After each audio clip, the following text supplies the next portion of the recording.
Final update to my 37 male wife's 34 female sister 29 female tried to kiss me and now my wife is spiraling. Help me.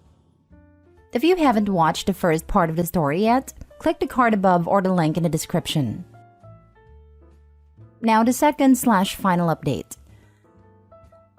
So I guess my original posts got reposted onto TikTok and some other subs here on Reddit. So I've been getting tons of messages asking for updates.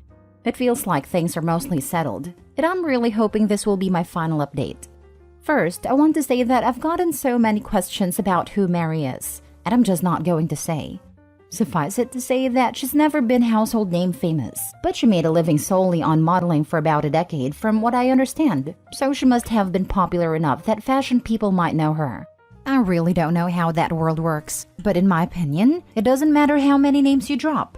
You're not famous if you don't have a Wikipedia page. Here's the actual update.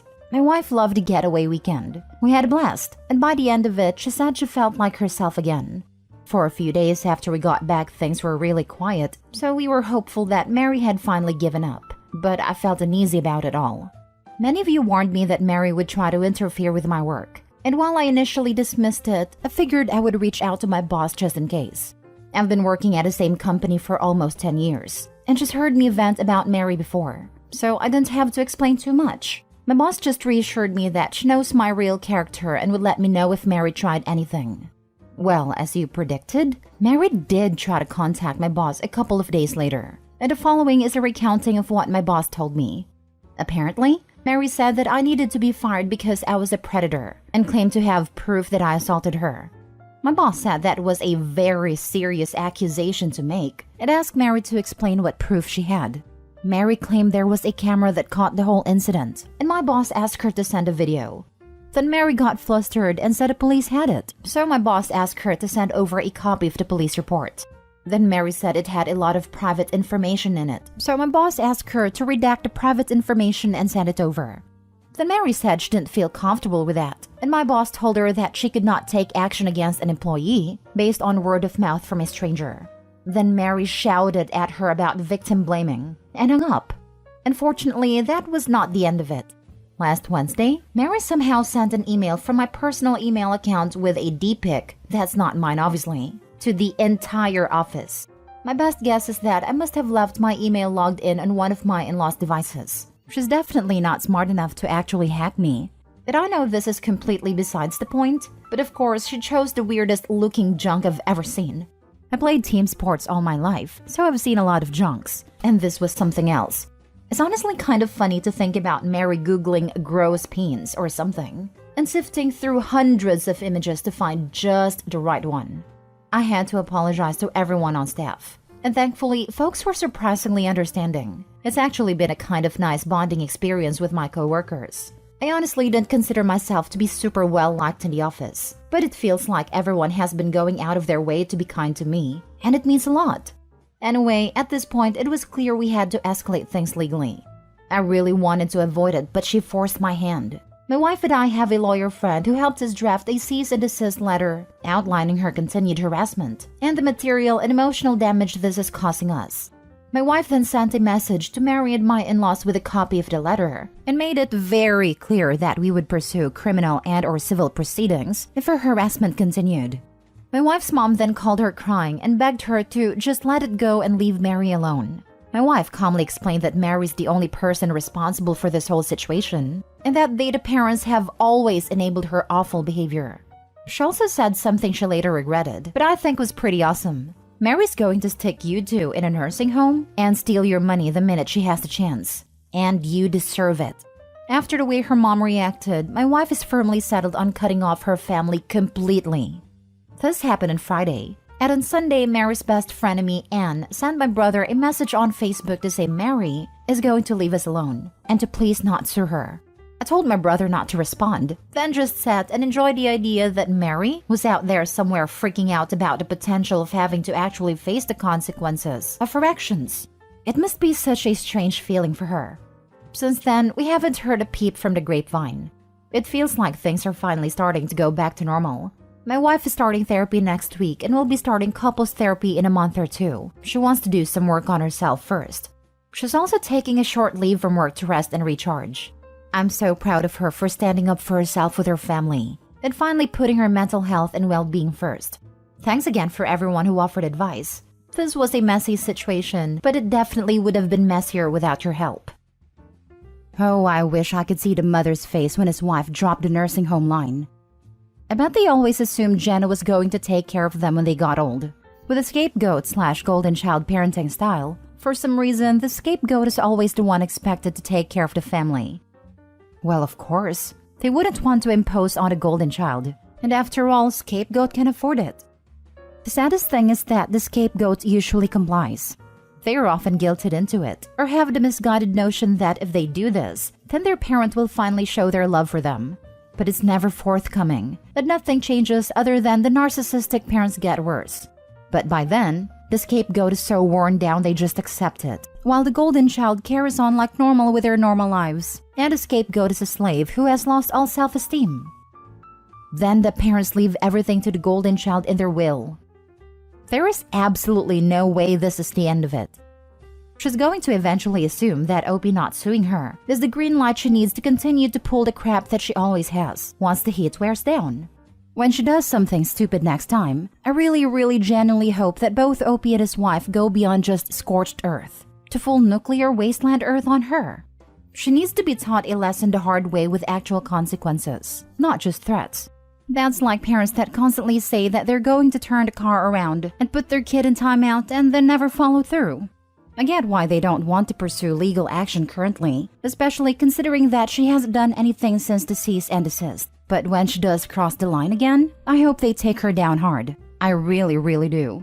People like her who make false accusations, and especially pull that stunt with the email photo, only do it because they don't fear consequences, because they've never been punished once in their life. Screw her parents for making her into that little goblin troll of a woman. Okay, Mary's craptacular to the extreme, but wow, those parents are just as bad.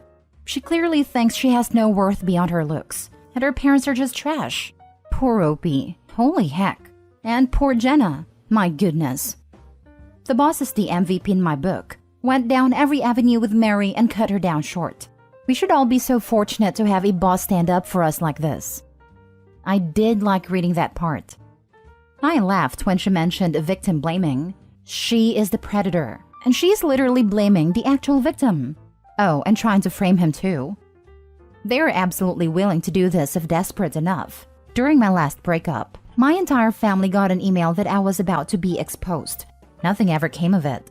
However, he got his exposure when I finally could take my proof of recurring harassment from him sending threatening messages, showing up to my job, and leaving messages on my car to finally get him to knock it all off. The best part was that my friends told me to block him from contacting me on phone/social/email, and my instincts said, no matter how down or lonely or angry those messages make you feel, those messages might be needed in the future. So he went on mute, and I gather evidence. Not a single person ever believed him, luckily. Last story. Am I the a-hole for not wishing my mom a happy birthday and then not letting her come to our house? I, 25 male, have a wife, 24 female. We'll call her Amelia.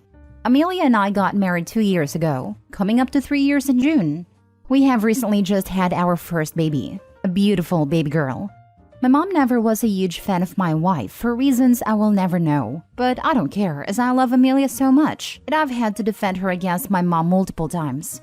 My wife's labor lasted much longer than we expected. She started on Thursday evening and delivered our baby on Monday during the very early hours of the morning. As you can imagine, it was a long process, and she was exhausted, and so was I, as I wasn't sleeping unless she was asleep. My mom's birthday was on Saturday, and she had a whole party planned out. Amelia at this point was in awful pain very consistently. That means I was constantly by her side doing whatever she needed me to do, meaning that Friday night, we got no sleep. So when Saturday came around, we both were fighting to sleep and could barely stay awake. Because of this, I just completely forgot it was my mom's birthday, as I don't really look much at my phone, and if I did, it would be for entertainment for my wife and I together. We both agreed beforehand that when the time came, we would send the initial text that the baby was coming, but that would be it, and we wouldn't respond to any other text until after. Well, my baby girl was finally born, and we announced it to our family. Then I got to replying to my messages from the past few days, and that's when I saw my mom text about it being her birthday. And she sent a few more after expressing her anger for me not getting in contact. So I called her up apologizing but explaining that I genuinely forgot, and it wasn't intentional. She went on to blame my wife by saying she purposely went into labor right around her birthday in order to steal her spotlight from her son, which I found really weird to say. From this comment alone, I got annoyed and just told her to leave me and my wife alone, and that she isn't welcome to our house for the next few days. She can wait till she's over her fit to see her granddaughter. My whole family have been calling me an a-hole for this, and that I'm a bad son for not remembering my mom's birthday, but that I'm an even worse son for not letting her meet her grandbaby. It's annoying because all we want to do is enjoy our new baby together, just the two of us without anyone being a bother. So am I the a-hole? Now for the top comments before reading the update. Not the a-hole. It's cute that your mom thinks your wife is talented enough to go into labor on command. It's bizarre that you're the only person in your family who realizes the world doesn't revolve around your mom. Keep to your boundaries, Daddy, and congratulations. I mean, I know my wife's amazing and all, but she isn't that talented to go into labor on command. But thank you so much. She sounds so super lucky to have such a loving man. Not the a-hole. Your mom should have understood when you told her you were with your wife in labor, not been griping and accusing. Tell/message your mom that after how she stupidly insulted your wife, and specify that she accused your wife of choosing to go into labor to damage mom's birthday party. You will need an apology from her to your wife in person and on social media. And CC that request to all the family. I love your attitude towards this situation.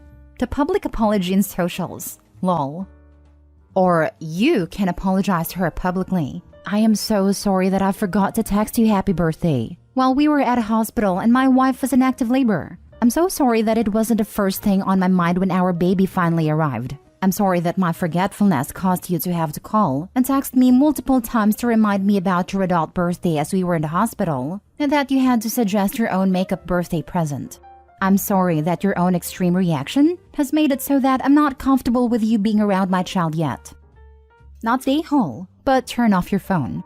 You don't need to take that from anyone, family or not. I'm really tempted to do that. Make your WhatsApp status something like, "We're alive and good, phones turned off while settling with our newborn," and just do it. That's a good idea. And now for the update. Hi, firstly, I wanted to say thank you to everyone for your advice, and it really made me realize how serious the situation is. I took the advice and decided to post an Instagram and Facebook post before my mom got a chance to. In the post, I mentioned what my wife went through, and purposely left in that she would never want to forcefully go through that, just to make it clear to my mom and family what the truth is. We announced that whilst we soak up our newborn, that uninvited guests won't be allowed into our home, so please respect our privacy as we take time as a new family. This worked, and I got a lot of friends and even some family commenting their congrats to us. My mom has since asked when can she see her granddaughter, and we have just said that she will see her when she fixes her attitude towards my wife, as my baby won't grow up to see her mother treated like she's nothing. Also, the fact that my wife never deserved to be hated in the first place. We are going no contact for now, and are as happy as we could ever be with our new baby girl. About my family, we have sent them a message with the full story and now they feel really awful about everything. Originally, my mom told them that my wife got induced and that she took some medicine to slow down the labor. I don't even know that medication exists, because apparently that's what I said on the phone, which is obviously not the truth, and my mom started claiming I did that to compete with her. My sisters are only young and didn't question my mom, but now they have been nothing but supportive. That being said though, I still have my guard up for now, just in case. Thank you again for your advice, and all your kind words to me and my wife. We really appreciate it. Saying she purposely went into labor right around her birthday in order to steal her spotlight. Don't need to read another word. Mom is a freaking lunatic. The took medication to prolong her labor was the icing on a crazy cake. You would think someone who delivered 7 of her own babies would know no one would ever want their labor to be longer, but here we are. Good update. Glad that they are working as a couple to build their new family filled with positivity and not toxic negativity. Entitled people never tell the whole truth and often lie, either outright or by omission, to garner sympathy and create a victim mentality. That woman should never be called grandma by any child. She is cruel and unkind. My own grandma was like this. I only hated her, and my parents even more for subjecting us to her in the name of family. Hell, I forgot to wish my mom happy birthday while preparing for my exams. She didn't kick up a fuss and was more interested to hear how my studying was going. I can't imagine being upset at anyone for forgetting my birthday, especially if they literally just gave birth. How self-centered do you have to be more upset about a missed birthday? And think an agonizing birth was planned and timed to make someone miss it, instead of being excited and relieved that all involved in the birth came out of it okay. Just pathetic. And this guy apologized. Poor guy. She's had tons of birthdays, but only one call to hear that her son has a new baby. I'd be amazed if this mom can drive, since that requires taking her eyes off of herself. I missed my own birthday party because my sister-in-law went into labor, and she and my brother wanted me there for support. Nephew was born in the wee hours of the morning, and we just missed having the same birthday by a few hours. I did it gladly, and I'd do it again in a heartbeat.